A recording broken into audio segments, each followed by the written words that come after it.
wegasookera. The fear of the Lord is the beginning of wisdom. Omutwe ogwali gubadde gugamba gutya? What was the theme today? Okutya Katonda. Fear of the Lord.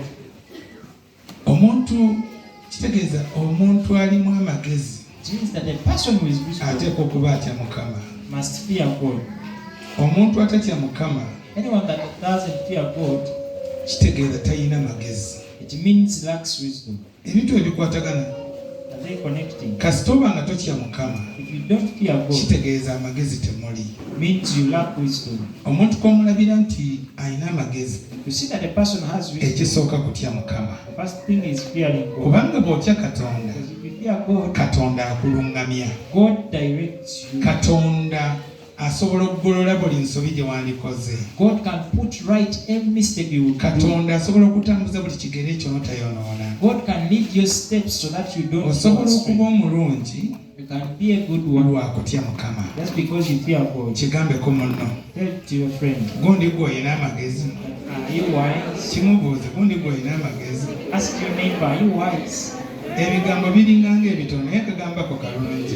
Those words seem to be Tomubunye mubuuza small. gundi gw'olina amagezi. You have not abused him or her. Wadde mbokugamba nti nga yino basiina. He's free to tell you yes or no. Oba kale mubuuze gundi gw'otya Katonda. Or fear him. Do you fear? You ask him or her. Do you fear Oyinza God? okugamba nti wamma kyewava onziramu bw'oti. Kimugambe bw'aba alina kyali akozeemu. You ask him or her. Kati omuntu atya Mukama Person that ateekwa okuba fears God n'amagezi.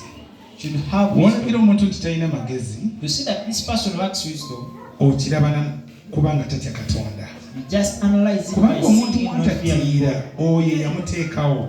Because if you fail to fear the one that Oyo holds you in amuyimiriza. existence, the one that helps you decide, Alina obuyinza okugyamu switch who has the authority to switch you off, n'abeera nga tamutya. and you fail to fear him. Olaba b'amawanga gali You see even the other bannamawanga natives, bayimba oluyimba nti akanyomonyoomo wonyomera asula mu nju akanyomonyoomo. the natives sang that song. Bakimanyi nti waliwo omuntu omusiru ateekwa okuba ng'anyooma asula mu nju. They know it well that any person that is foolish Anyooma nannyini buyinza. should disobey the one that has authority Bantu over the house. bamizimu naye bakikakasa era bakimanyi nti ono omuntu yenna omusiru y'oyo anyooma asula mu nju ye. They are people of the demons, but they know it well that this person who is Kubanga fool, obulamu the bwaffe one ennyumba that ya is Katonda. obeys the one that owns the house. Because Obulamu bwaffe yeekaalu ya Mukama. our life is a temple of God. Kati baga nti ono wanyoomera kale And asulamu. they say, how dare him disobey Talina the one magezi. that sleeps inside?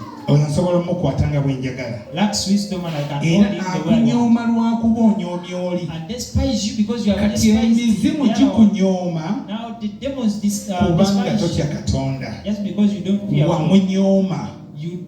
You disobeyed him. Emyoyo gye wammwe gikunyooma.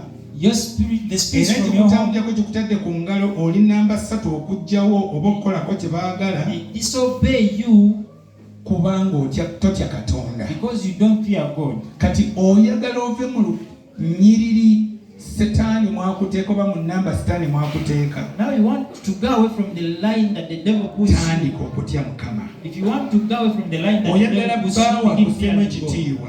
Do you want to be respected in Tandika your okutya husband? Mukama. Begin fearing God. Oyagala mukyala wo akuseemu You ekitiibwa. want to be respected by Tandika God. okutya Mukama. Fear God. Oyagala Mukama wo akuseemu ekitiibwa. Do you want to be honored by your Tandika boss? okutya Mukama. Begin fearing God. Kubanga ekyandikulemya ajja kikulaga. Because what could fail you, it will show you all wisdom. Yalungamya okulungamya kwonna. It's the one that gives all directions. Yeebazibwe Yesu. Praise Jesus. Abatya Mukama mwekubireko muganyiza.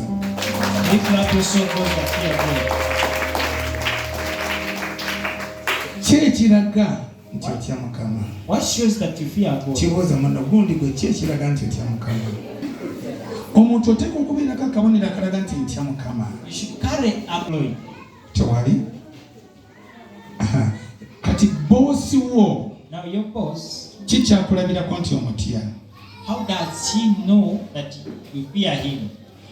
Ki gwe kyolaga boosi we nti omutya era omuwa ekitiibwa? What do you show to your boss so that he gets to know that you Ebintu fear tuleme him? bitwala ewala nga tetunnategeera kumpi. Let's not take things far before Abantu understanding what bangi is balina boss. bakama baabwe. Many people have their bosses nga babawa ekitiibwa and they honor them. ate abamu babatya buti And some people just fear them kubanga bw'anaamubba ajja musiba because if they steal them, they will. tatya mukama we They don't fear their bosses, atya kumusiba. but they fear imprisonment. Kale abatalina bakama baabwe babakozesa. Now those that have no bosses, Bayibuli egamba nti n'abaami baffe bakama the baffe. Bible says that even our husbands are our bosses. Kati abantu abamu tatya boosi we nti amuwa ekitiibwa Now some people, they don't fear their bosses because they respect atya ekyo them. ky'anaamukola. They fear what he could do with Bwenna them. boosi ono Now if I steal agenda